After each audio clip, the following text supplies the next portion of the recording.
Greetings YouTube, this is Toy Customizer Wakeangel2K1 bringing you a new review of something that finally showed up in my local stores over the weekend. Fall of Cybertron Grimlock.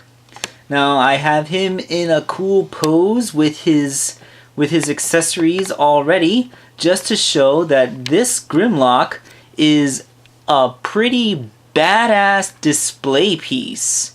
I mean, this guy can take on some really awesome poses and look great on your display. Whether it's a Fall of Cybertron shelf or just a classic shelf, because one thing I really like about the Fall of Cybertron aesthetic is despite looking cool and modern, it also blends pretty well with the Generations line, which is probably why it is the Generations line.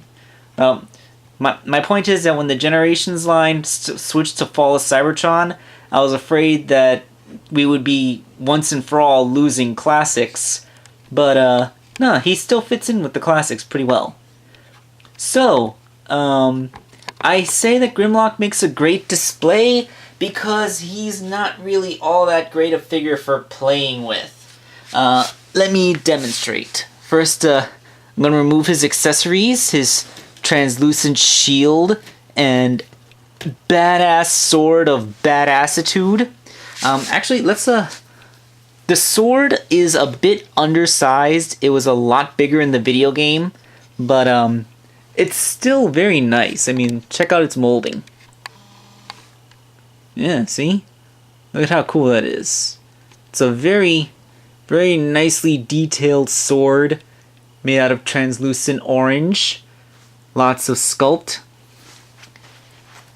Shield is similarly awesome. Got the gem in the middle. Very nice.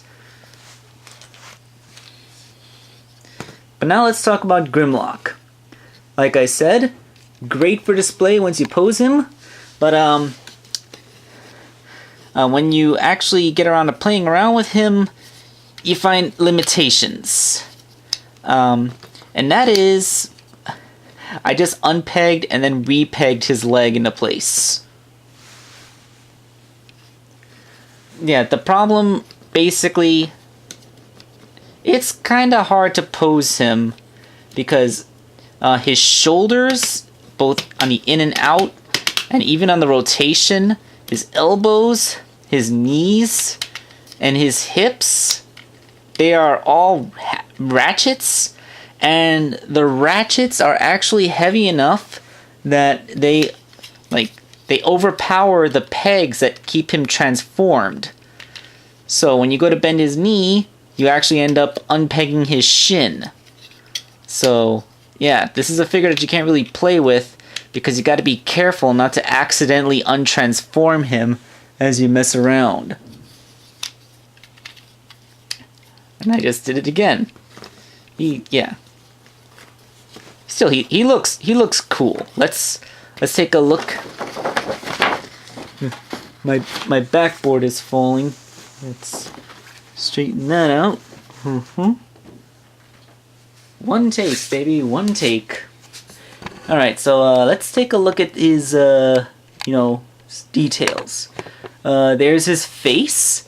Really nice, really good detail on his battle plate and all that. Got some really nice circuitry and wires in his chest. And if you look, his Autobot symbol has teeth. Yeah, I get it, because he's a Dinobot. That's awesome. He has a Robo 6-pack.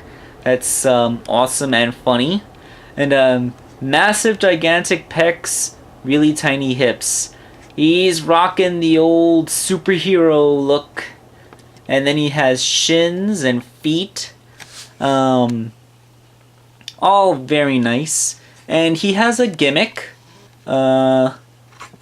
He has a light-up gimmick, which is what I get when I push the Tyrannosaurus's button. Check it out. That looks pretty good, actually. It lights up the Dino Autobot symbol pretty good. Yeah, Not bad. Not bad at all. It's subtle. It doesn't really get in the way. Because, well, it takes away a waist joint, but waist joints are pretty rare. So, you know, it's okay. I mean, you know, if it wasn't a light-up chest, then he probably has some stupid, gigantic powerizer weapon. So, I'm actually happy that they left him with a mostly screen-accurate sword and shield. And moved his light-up gimmick to actually something that's contained within the figure itself. Okay, so I was manipulating around and moving him to show how his transformation joints don't hold up very well compared to the ratchets of his articulation. But let me walk you through one more time. His head is on a ball joint, but it's pretty limited. It can't really go up and down very much, but it swivels really nicely. And it can tilt to the side, like if he's getting introspective on you. Just gonna see, it's tilted slightly to the side. Oh, I think remember Grimlock's little speech impediment thing in the Fall of Cybertron game? It's because Shockwave, when he was performing his experiments to make Grimlock into a super fighter, he diverted energon from his cerebral circuits in order to increase his power. So in terms of raw strength, he's actually on par, if not more powerful than Optimus and Megatron, but that comes at the expense of his brain power. Shockwave was surprised that he was still able to talk, and he has a hard time forming complex sentences, really, and, but, you know, the biggest problem is that he is unable to transform under his own will. He can only transform when he's full of rage. And given what he transforms into, that kind of makes sense. But yeah, so the transformation joint here gives you some in and out movement with the shoulder. The shoulder also has an intentional joint that does that, so, you know, you can actually get it in front of him. That's not bad. There's, of course, rotation. He has a bicep swivel. Yes, and the swivel is actually tight enough that I can undo the transformation hinges as I move it. Like I said, great for displaying, but kind of awkward to play with. There's a heavy plastic ratchet in his elbow, which gives you a solid 90 degrees. Not bad at all. He has a wrist movement. It rotates. See the rotating wrist? Like I said, there's no waist joint. His hips, they're only engineered to go out this far, which is kind of weird. I'm used to seeing Transformers able to make a 180-degree split, but I guess it's as far out as you can expect a bodybuilder to get his legs. You know, bodybuilders lose flexibility to gain muscle mass, right? And then there's ratcheted knees. And I thought at first this was a double joint, but it's actually a transformation joint for the tail. And this thing is a pain in the ass because it never wants to stay pegged in. As I move the knee, it keeps on popping. And the foot does not move. The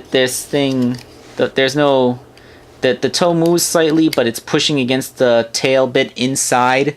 So yeah, it's not meant to move. So yeah, no major foot articulation.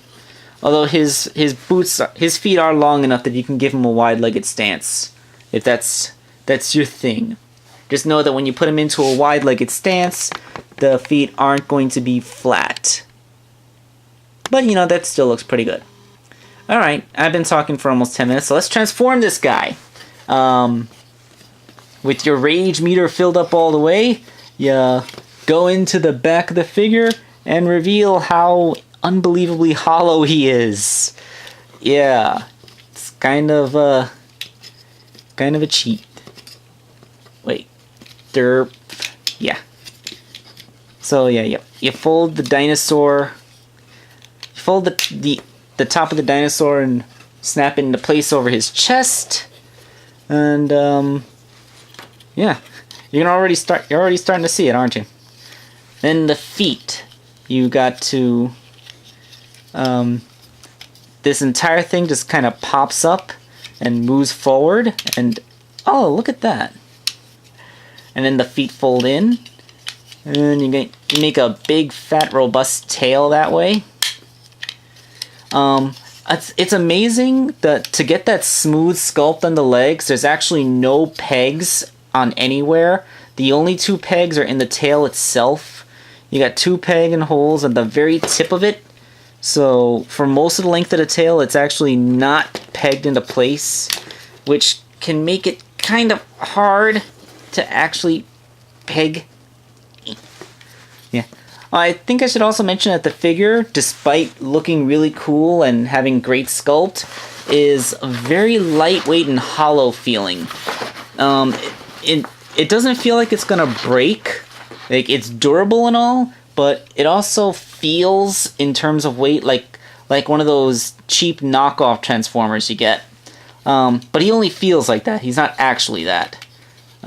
That's turned a lot of serious collectors off because they like robust, chunky plastic things. But we all know that it's because as oil prices go up, the cost of transporting, and since plastic is a petroleum product, the cost of the materials itself is also going up. So it's expensive to make them. It's expensive to transport them. It's just getting more expensive to make Transformers, and unless they raise the prices, then they're going to have to, cut corners. So in terms of plastic mass, we are getting less plastic mass per figure, but, it's also teaching them to be a little bit more efficient. And here is Grimlock's Dinosaur mode. He's got a really big tail. I don't think an actual T-Rex had a tail that big.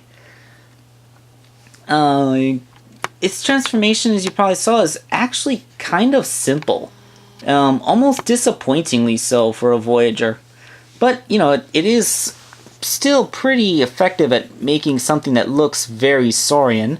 I mean, he looks anatomically correct as a dinosaur, and he looks pretty much like a G1 Grimlock would. There's some details sculpted in his tail, though not as much paint. But the reds are picked out pretty nicely. He does have good paint apps where they're used, and sculpting to make up for lack of paint apps in other places.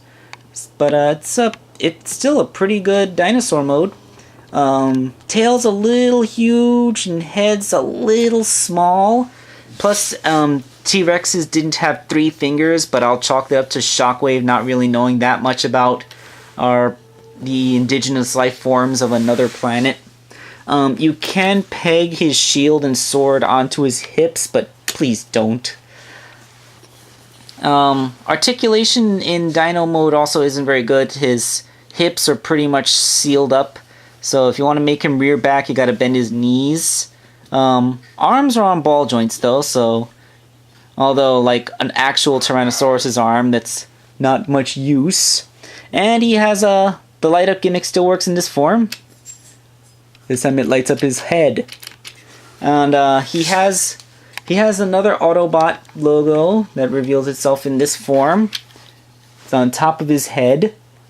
It lights up, and it's a regular Autobot symbol, no sharp teeth. So that is my review of Fall of Cybertron Grimlock.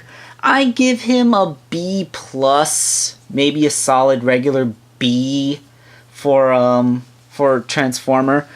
He is kind of hollow inside, but at least the neck is solid, so from the front he looks good. He's Grimlock, which is an awesome character, and he does look pretty cool. And if you look at him from this perspective, so you can't see the gigantic tail, he looks a lot more like a T-Rex.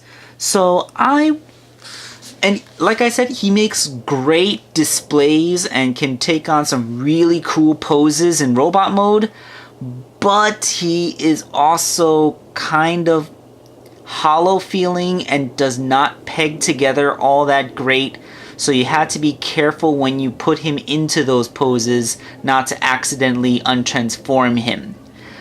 So I could mildly recommend him if you want a nice display, but if you want something that you're gonna like to give to a kid, I would stick to a deluxe. Try sticking to the Transformers Prime line, because you know, the Prime line's more durable and able to hold up to play more. But if you're a 20-something man-child such as myself, I think you would get a lot from this figure. So this is Toy Customizer Wakeangel 2001, signing up.